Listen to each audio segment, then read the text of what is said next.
भगवान ने कह दिया था कौरवों से पांडवों से, भैया एक तरफ हम रहेंगे, एक तरफ हमारी सेना रहेगी, और हम जिस तरफ रहेंगे अस्त्र शस्त्र कोई ग्रहण नहीं करेंगे, ज्यादा बोलोगे तो रथ पर हाँक सकते हैं बस। हाँ।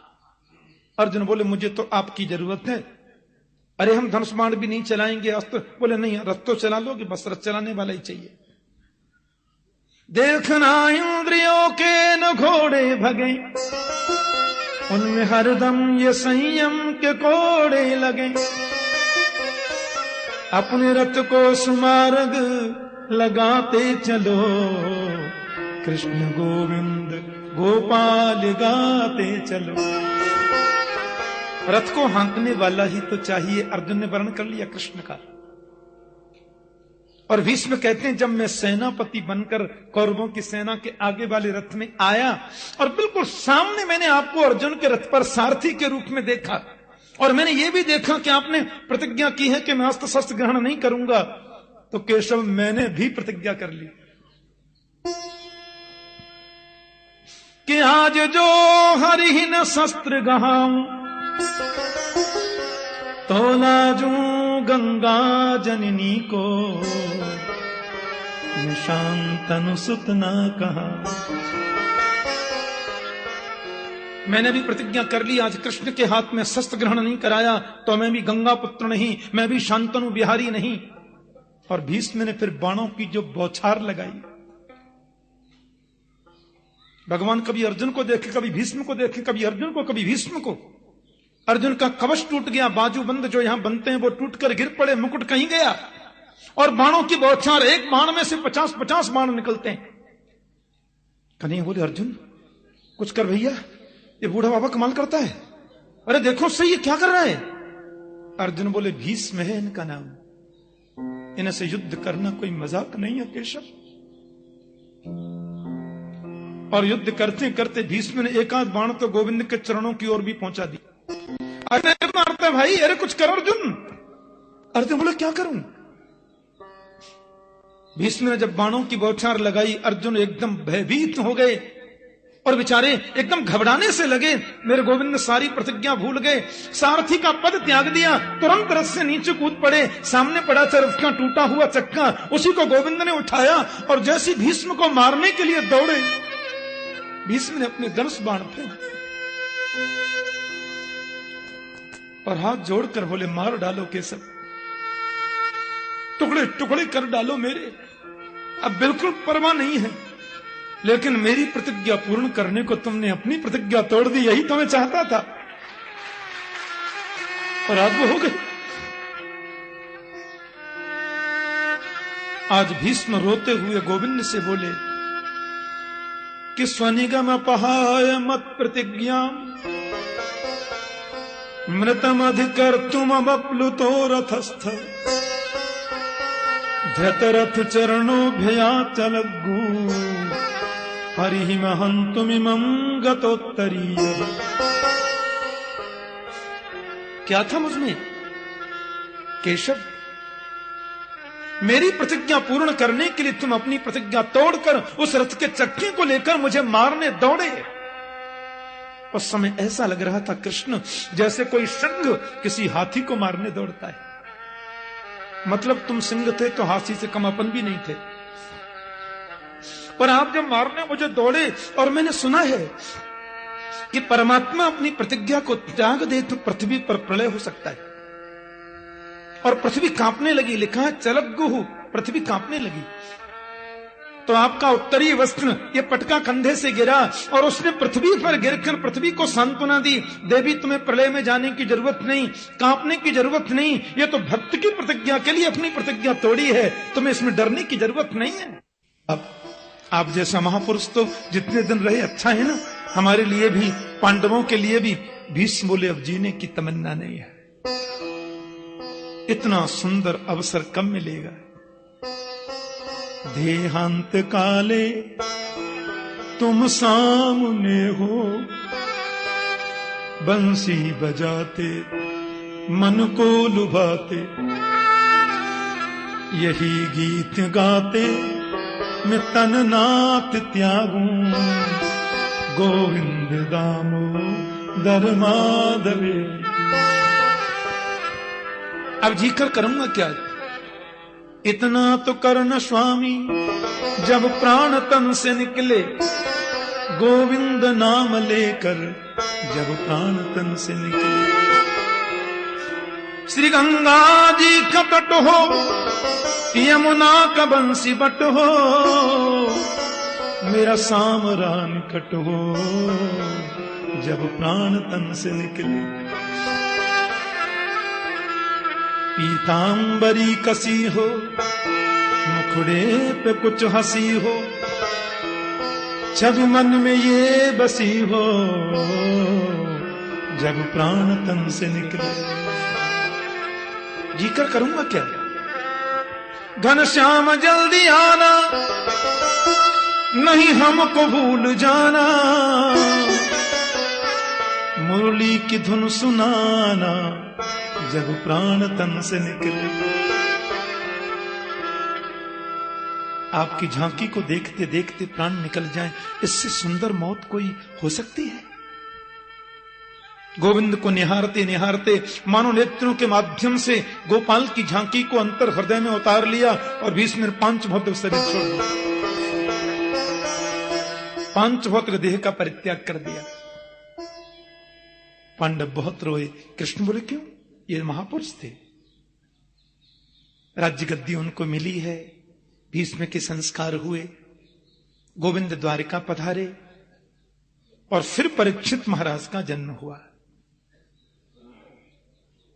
ऋषि बोले कैसे जरा बताइए? गए तो सूत जी बोले अब ये तो मैं सवेरे 9 बजे से बताऊंगा। बोलिए श्री बाल कृष्ण लाल की जय, श्रीमद् भागवत महापुराण की जय, श्री श्री कात्यायनी माता की जय, श्री सद्गुरुदेव महाराज की जय, राजा रामचंद्र भगवान की जय। जय जय श्री राधे द्वारिकाधीश की जय।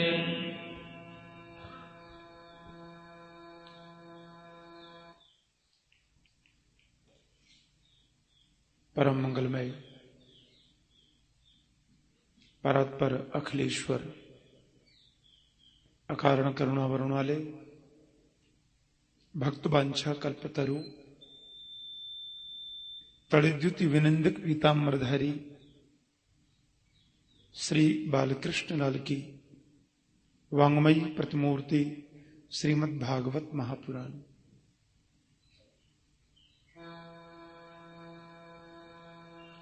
मंच पर आसीन परम पूज्य संत स्वामी विद्यानंद जी महाराज, भक्त वृंद, भगवत चरणानुरागी स्नेही जन, माता और बहनें, गोविंद की कृपा से, माता की पवित्र आज्ञा से, पूज्य महाराज श्री की अध्यक्षता में, उनकी सन्निधि में भागवत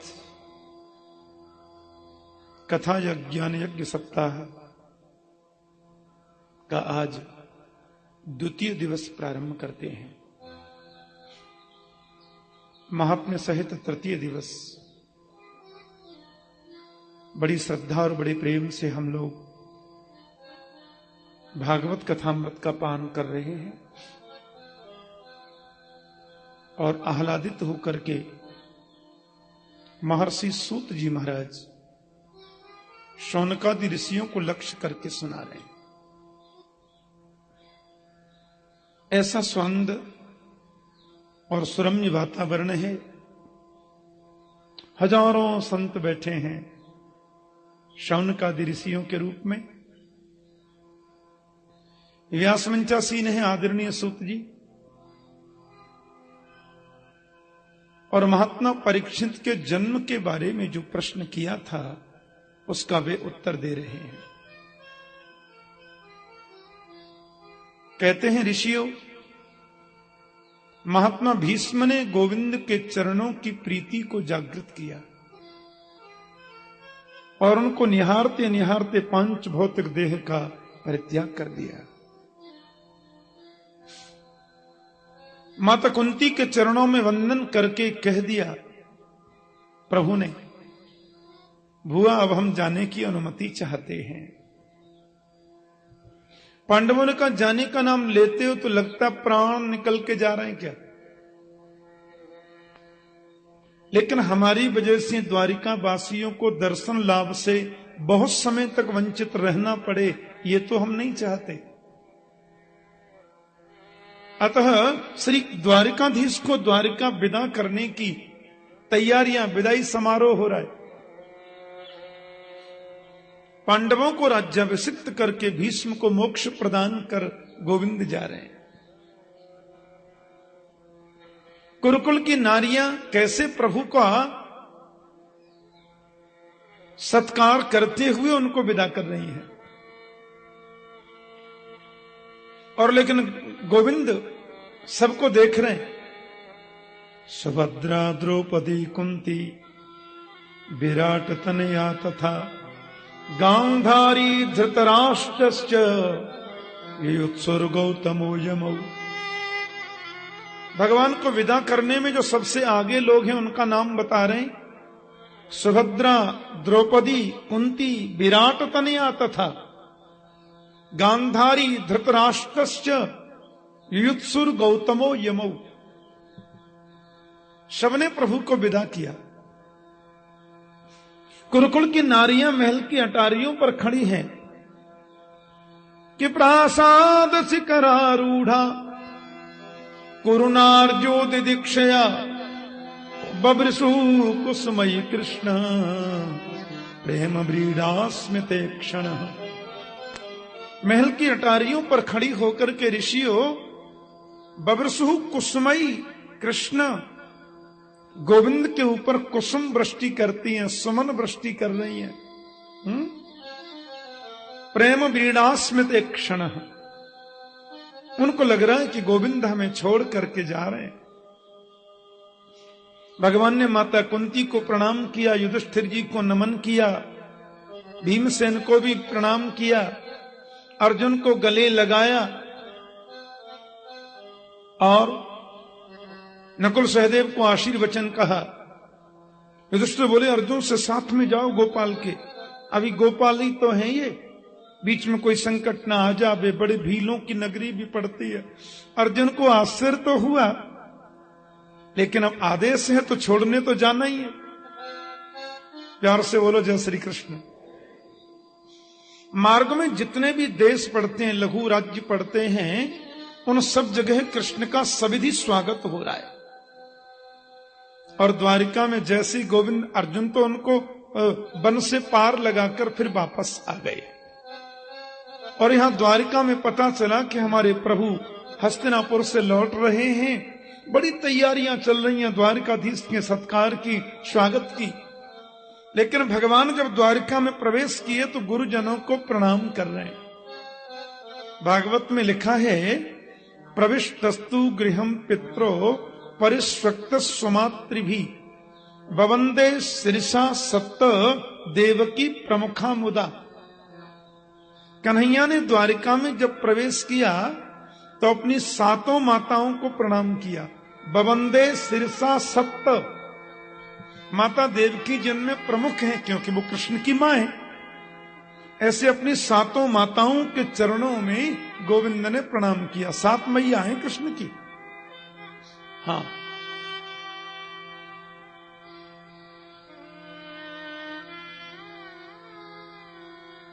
उनमें सबसे छोटी है द्रौपदी, ये माता देवकी।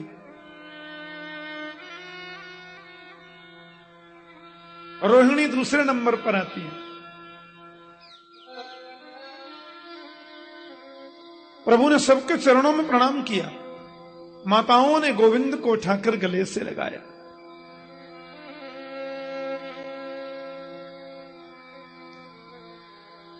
और यहां गोविंद पहुंचे हैं द्वारिका में। लो, हस्तिनापुर में उस बालक ने जन्म ले लिया। जिसको गोविंद ने गर्भ में जाकर के बचाया था ना, उस बच्चे का एक नाम विष्णुरात है।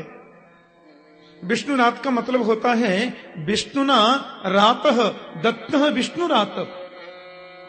भगवान के द्वारा जिसको दिया गया, प्रभु ने जिसकी रक्षा की, उसको विष्णुरात कहते हैं।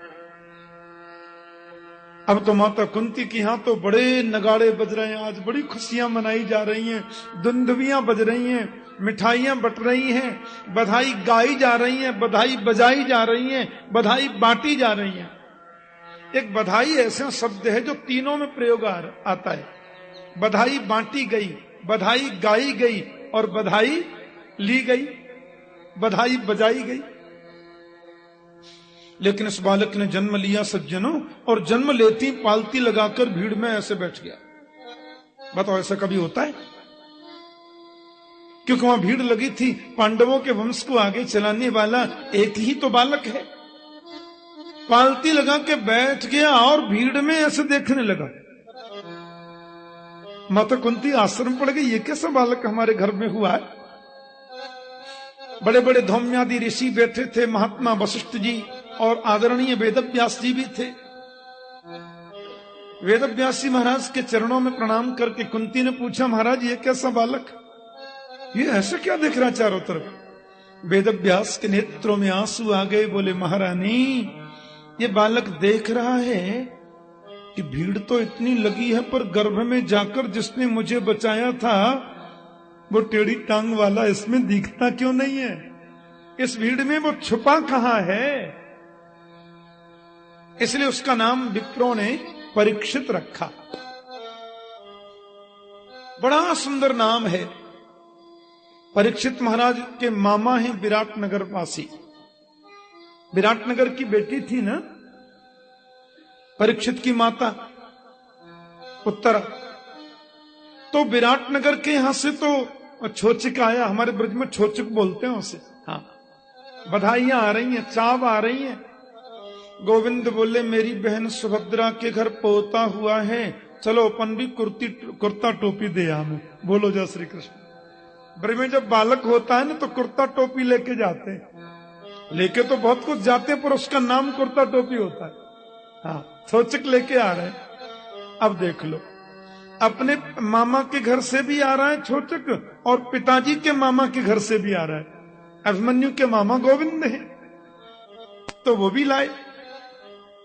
अभिमन्यु उत्तरा के पुत्र हैं, ये सुभद्रा के पुत्र हैं, उत्तरा के पति हैं, इसलिए उत्तरा के गांव से भी आया और उत्तरा की सासू जी के गांव से भी आया।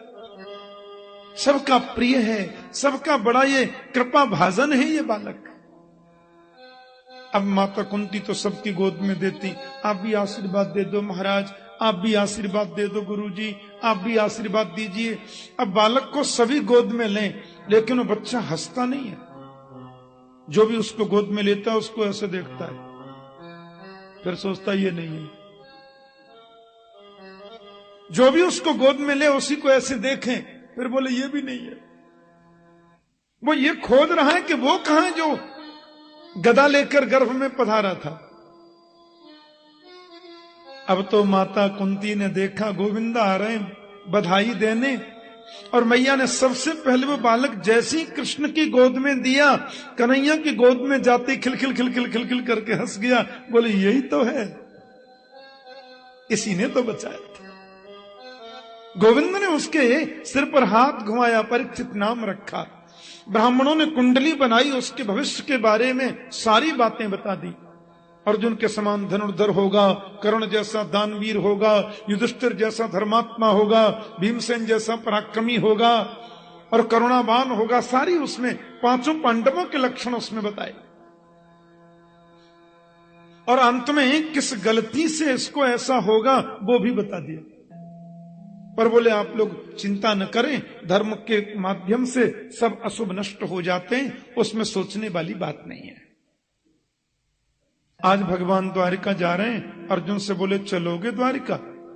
अर्जुन को कृष्ण का सानिध्य बहुत प्रिय लगता है, इसलिए अर्जुन तो द्वारिका चले गए मेरे गोविंद के साथ में। और यहां परीक्षित धीरे धीरे धीरे धीरे हस्तिनापुर में बड़े हो रहे हैं। ऋषियों ने पूछा था ना परीक्षित का जन्म कैसे हुआ, इसलिए सूत जी ने बताया। ऋषि पूछे क्यों जी, इस परीक्षित को 7 दिन में मरने का शाप क्यों लगा? ये बालक तो बड़ा तेजस्वी है, बड़ा भगवत और भागवत भक्त है। बोले हुआ ऐसा कि भगवान जब द्वारिका में गए, अर्जुन तो कृष्ण के बहुत प्रिय हैं। भगवान के इसलिए प्रिय नहीं है अर्जुन के बहुत बड़े पराक्रमी हैं ना, पराक्रम की दृष्टि में देखा जाए तो अर्जुन का 8वां नंबर आता है। बोलो जय श्री कृष्ण। महाभारत में अर्जुन से बड़े बड़े पराक्रमी कई थे, और संतजन कहते हैं कि महाभारत के 3 योद्धा सर्वश्रेष्ठ हैं। उसमें पहले अतिरथी वीर का नाम है द्वारकेश्वर श्री कृष्ण, जिनके धनुष का नाम है सारंग, सारंग धन्वा उनका नाम है। ये एक अलग बात है कि 18 दिन, केवल 18 दिन महाभारत युद्ध में कृष्ण ने अस्त्र शस्त्र ग्रहण नहीं किया था, पर कृष्ण जैसा धनुर्धर उस समय दूसरा कोई नहीं था। गुरुकुल में सबसे पहली विद्या तो कृष्ण ने धनुर्विद्या ही पढ़ी। भागवत में लिखा है सरहस्यम धनुर्वेदम धर्मान न्याय पथांस तथा तथा चान्वीक्षिकीम विद्याम राजनीतिम च षड्विधाम। कृष्ण ने सबसे पहले धनुर्विद्या को पढ़ा गुरुकुल में। यह अद्भुत योद्धा है। महाभारत का दूसरा सबसे पराक्रमी अतिरथी वीर है जिसका नाम है भीष्म पितामह। महाभारत का तीसरा सर्वश्रेष्ठ वीर है महात्मा कर्ण। पराक्रमशीलता की दृष्टि में देखें तो अर्जुन तो बहुत पीछे है, लेकिन अर्जुन में जो सद्गुण हैं वो इन किसी में नहीं है, इसलिए अर्जुन सर्वश्रेष्ठ हो गए। सद्गुण क्या है? बोले अर्जुन की बराबर एकाग्रता किसी में नहीं है। अर्जुन जब एकाग्र हो जाते हैं तो पड़ोस में से कौन निकल गया यह भी उनको पता नहीं चलता। यह अर्जुन के जीवन का वैशिष्ट्य है। जब गुरुजी पढ़ा रहे थे ना, और कहा कि भाई इसमें चिड़िया की आंख में बाण मारना, आप लोग सब जानते हैं कथा। अब एक एक करके राजकुमारों को बुलाया, तुम्हें क्या दिख रहा है? बोले बहुत बड़ा पेड़ है, उसमें सैकड़ों डाली हैं, फिर उसमें बहुत पत्ते हैं, फिर एक डाली पर चिड़िया भी है, चिड़िया की शायद आंख भी है। बोले जाओ। नंबर सबका आया। जब अर्जुन का नंबर आया और पूछा कि तुम्हें क्या दिख रहा है? बोले मुझे तो एक आंख दिख रही है और मुझे कुछ नहीं दिख रहा है। इस एकाग्रता की वजह से अर्जुन सर्वश्रेष्ठ तो शिष्य हैं, सर्वश्रेष्ठ मित्र हैं, सर्वश्रेष्ठ धनुर्धर हैं और सर्वश्रेष्ठ भक्त हैं। बोलो जय श्री कृष्ण। इसलिए गीता में गोविंद महात्मा संजय बोलते हैं, यत्र योगेश्वर कृष्णो यत्र पार्थो धनुर्धर तत्र श्री विजयो भूतिर ध्रुवा नीतिर मतिर मम। गीता का अंतिम श्लोक है। जहां योगेश्वर श्री कृष्ण हैं और जहां धनुर्धर श्री अर्जुन हैं, वहां लक्ष्मी विजय सब कुछ एक साथ रहती है। अर्जुन बहुत बड़े भक्त हैं गोपाल के, इतने अद्भुत भक्त हैं। द्वारिका में गए, भगवान के इनसे कई संबंध हैं अर्जुन से। हाँ, अर्जुन भुआ के बेटा भी हैं, अर्जुन कृष्ण के मित्र भी हैं, अर्जुन कृष्ण के शिष्य भी हैं और खासम खास भी हैं। बोलो जय श्री कृष्ण। हाँ। इतने संबंध हैं अर्जुन से। इसलिए अर्जुन तो एकदम जाकर के पलंग पर शयन करके थक गए थे। इस बार अर्जुन रथ को चला के ले गए गोविंद को बिठा के, और ऐसी गहरी नींद आई। लेकिन अर्जुन जब सोते थे ना तो उनके रोम रोम से कृष्ण नाम निकलता था। इतने भक्त हैं। रुक्मणी जी ने आज बहुत सुंदर पदार्थ बनाए और गोविंद से प्रार्थना करके बोली, प्रभु स्वीकार करें। कन्हैया ने कहा, देखो घर में अतिथि जब आ जावे तो अतिथि के भोजन किए बगैर स्वयं भोजन नहीं करना चाहिए। अब अर्जुन आए हैं, अर्जुन सो रहे हैं, मैं उनके बिना भोजन करूं, ये तो असंभव है ना। रुक्मिणी बोली, आप प्रारंभ करिए, मैं बुला के लाती हूं। महारानी रुक्मणी जी थाली छोड़ करके अर्जुन को बुलाने गई तो क्या देखा कि सोते सोते अर्जुन के रोम रोम से कृष्ण नाम निकल रहा है। जय श्री कृष्ण, जय श्री कृष्ण, जय श्री कृष्ण, जय श्री कृष्ण नाम प्रस्फुटित हो रहा है। रुक्मणी जी भी आखिर गोविंद की पटरानी है। इस स्थिति को देखा तो अर्जुन को जगाना भूल गई और खड़े खड़े रुक्मणी ध्यानस्थ हो गई, झूमने लगी, धीमे धीमे ताली बजाने लगी। कीर्तन में ताली बजती है ना। अर्जुन गहरी नींद में कीर्तन कर रहे हैं। नारद जी आ गए। मैंने कहा था ना कल के नारद जी तो आ ही जाते हैं क्योंकि वो भगवान के मन है। अरे केशव क्या हुआ, आप शुरू करो ना, ये प्रसाद तो शीतल हो जाएगा, आप भोग लगाओ ना प्रभु। भगवान का घर में अतिथि आवे तो भोजन नहीं करना चाहिए, अतिथि के बगैर अपन कैसे कर सकते हैं। नारद जी बोले आप शुरू करिए, मैं जाता हूं अतिथि को जगाने। नारद जी वीणा लेकर के गए तो देखा गहरी नींद में अर्जुन के रोम रोम से कृष्ण नाम निकल रहा है। रुक्मणी जी खड़ी खड़ी धीमे ताली बजा रही हैं। नारद जी ने कहा जरा देखूं तो सही कौन से स्वर में कीर्तन हो रहा है। सो जगह ना भूल गए और वीणा बजाने लगे। सत्यभामा ने कहा आरंभ तो करिए भगवान, ये भोग कितनी देर का रखें, ठंडा हो जाएगा। कृष्ण बोले अतिथि के बिना अपन नहीं कर सकते। सत्यभामा बोली तो मैं जाती हूं बुलाने। अब सत्यभामा ने जाकर के देखा कि सोते सोते अर्जुन कीर्तन कर रहे हैं, रुक्मणी जी ताली बजा रही हैं, नारद जी वीणा बजा रहे हैं। सत्यभामा भी जगाना भूल गई, इन्होंने नाचना शुरू कर दिया। बोलो जय श्री कृष्ण। हाँ, कीर्तन में ताली बजाने से हाथ की रेखा बदल जाती है। आप आज से देख लेना, ये पक्की बात बोलता हूं। ज्योतिषी जी को अपना हाथ दिखाना और ज्योतिषी जी बोल दें कि भाग्य वाली रेखा गड़बड़ हो रही है, हाँ राहु वाली रेखा लंबी हो गई है, तो आप कथा में रोज आना और जब भी कीर्तन हुआ करे तो ताली बजा के कीर्तन में बजाना और गाना। 7 दिन अपने आप रेखा मत देखना, कहीं नापने लग जाओ इंची टेप से कि कितनी लंबी हुई। ऐसा कुछ नहीं करना है आपको, तो 7 दिन देखना ही नहीं है। हाँ, अब 8वें दिन आप देखना, कथा पूरी होने के बाद सीधे ज्योतिषी के पास जाके पूछना अब देखो। ज्योतिषी बोलेगा बाप रे ये भाग्य रेखा लंबी हो गई, राहु वाली खत्म हो गई। राहु वाली रेखा की लाइन चेंज हो गई। कीर्तन में ताली बजाने से हस्त रेखा बदल जाती है। और एक बात कहूं, जो कीर्तन में नाच लिया उसको फिर 84 लाख योनियों में नाचना नहीं पड़ता। Reservation confirm. हाँ, जो गोविंद के कीर्तन में नृत्य कर लिया वो 84 लाख योनियों में नहीं नाचता। पुनरपि जननम पुनरपि मरणम पुनरपि जननी जठरे शयनम खत्म। हाँ, और बैंड बाजे के सामने बेटे की शादी में जो नाच लिया उसको 84 लाख योनियों में नाचने से कोई रोक नहीं सकता। वो नाचता ही रहेगा, खूब नाचो। हाँ, बार बार आओ, बार बार जाओ, बार बार नाचो। भागवत में लिखा है कभी गाने का मन करे तो गोविंद के लिए गाओ, कभी रोने का मन करे तो प्यारे कन्हैया की याद में 2 आंसू बहा लो, कभी हंसने का मन करे ना मेरे गोपाल की सुंदर चपल बाल लीला सुन सुनकर खूब हंस लो।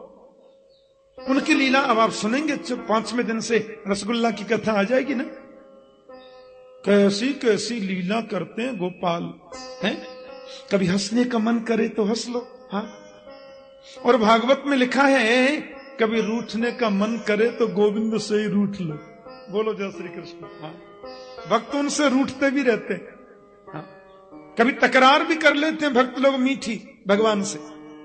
नरसिंह मेहता की जो गुजरात में कविताएं हैं, उन कविताओं में नरसिंह मेहता ने जो जो गाली सुनाई है कन्हैया को, हाँ खूब गाली सुनाई।